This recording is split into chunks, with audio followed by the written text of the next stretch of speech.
Hey everyone, let's go ahead and take a look at sampling distribution for proportions. Sampling distributions for proportions.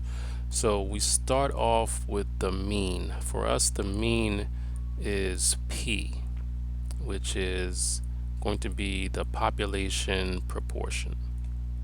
P is the population proportion. We can calculate our standard deviation. The standard deviation will be sigma sub p, and that's equal to the square root of pq divided by n. Alright, and then we also can take a look at p hat. P hat for us will be the sample proportion. And we can find p hat by having x be divided by n. So x will be our observed events and n will be our sample size. So observed events divided by our sample size. Alright, so to start off, we first have to have a few assumptions. So our assumptions will be that we have a random sample,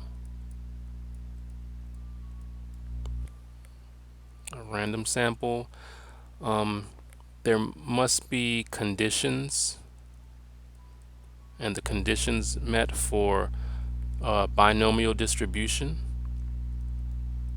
So conditions for a binomial distribution must be satisfied.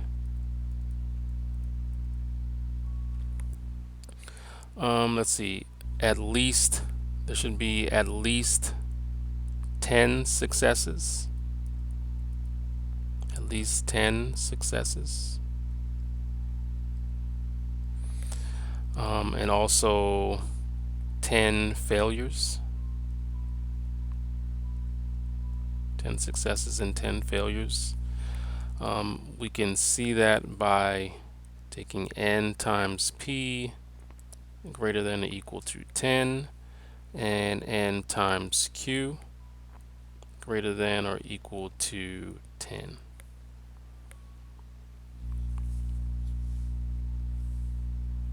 Right, let's take a look at our first example. So we have census data from the year 2017, and it states that 20% of our U.S. residents speak a language other than English, and you have a random sample of 400 residents. So A, what is the probability that in this sample of 400 that less than 17.5% will speak another language? And if 25% of the sample can speak another language, would we be surprised? And we're going to explain that using statistics. Alright, so let's go ahead and work through our solution.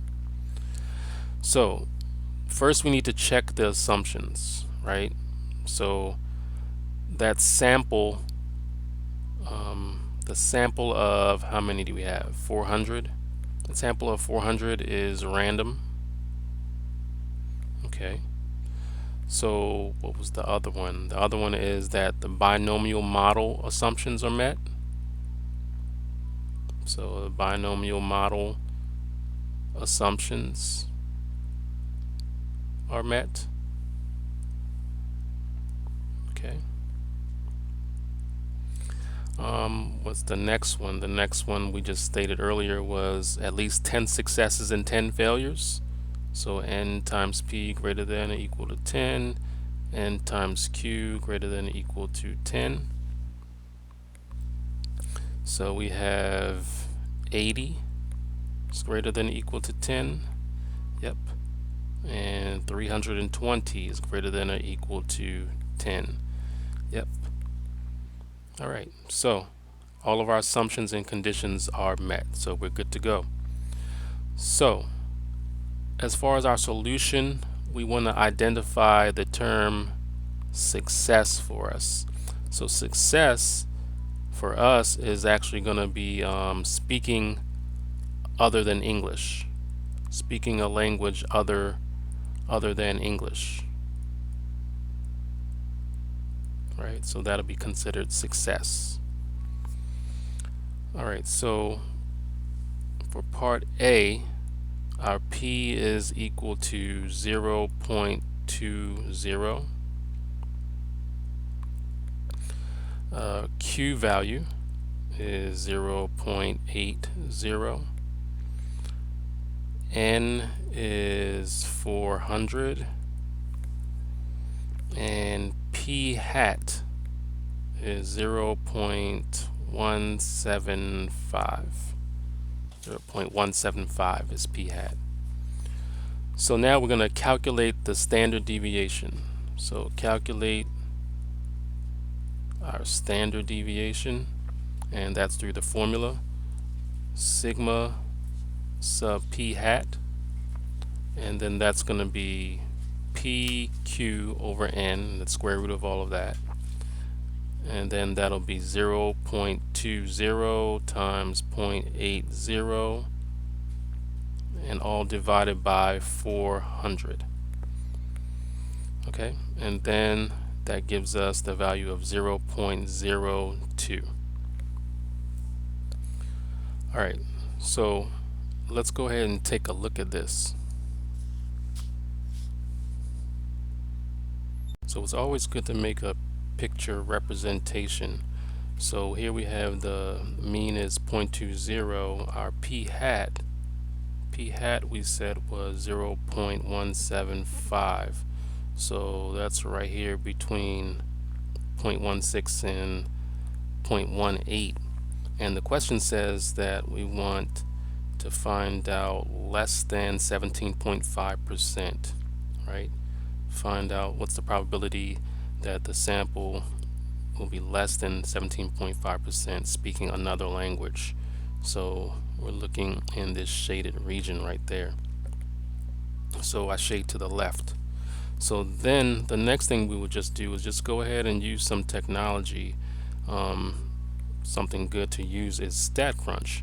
StatCrunch, we would go there, go to Stat, go to Calculate, and go to Normal. And then once we enter all of the values that we have here listed for us, enter that into StatCrunch, it will get us 0.1056497. So that's 0.106. We'll say as our answer. Part B of our problem says that if 25% of the sample can speak another language, would you be surprised, and explain using statistics? So we would say yes, we would be surprised, right? Because it's more than 2 standard deviations from the mean.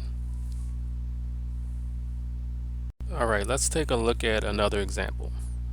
Example 2 says that it is widely accepted that approximately 13% of Americans are left-handed. What's the probability that in a sample of 200 Americans you find that more than 15% are left-handed? Alright, so let's go ahead and work through this. Our P, sorry about that.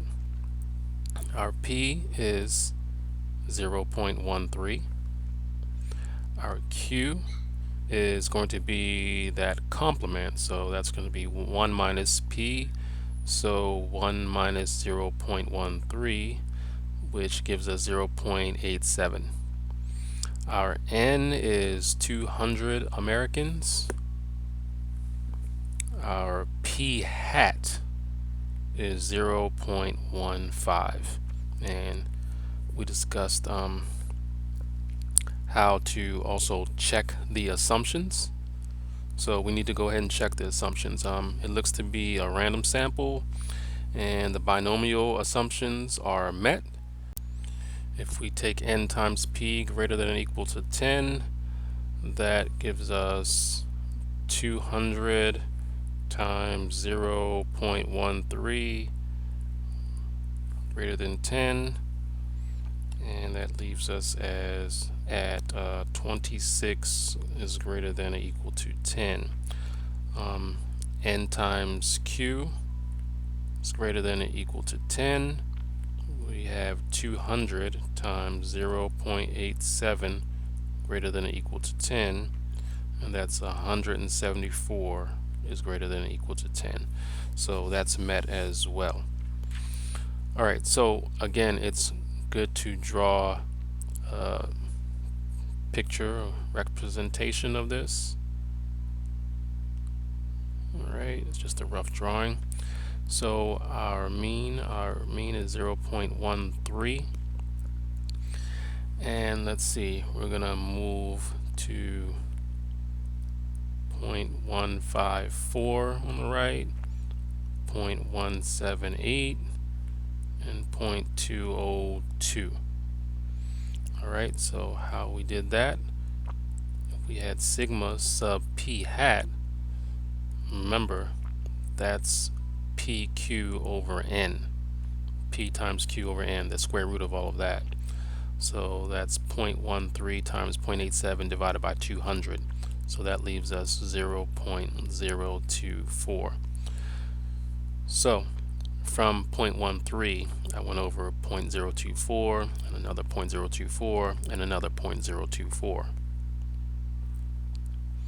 So our p hat is stated as 0.15. So 0.15 is after 0.13 but a little bit before 0.154. So right about there. And the problem says more than. It's a more than problem. So that means I'll shade to the right. And then lastly, go ahead and use the technology. So I'll use StatCrunch. I'll go to stat, calc, normal, and we have the probability x is greater than 0.15, and that being StatCrunch calculates it as 0.20232838, so I'll just say 0.202.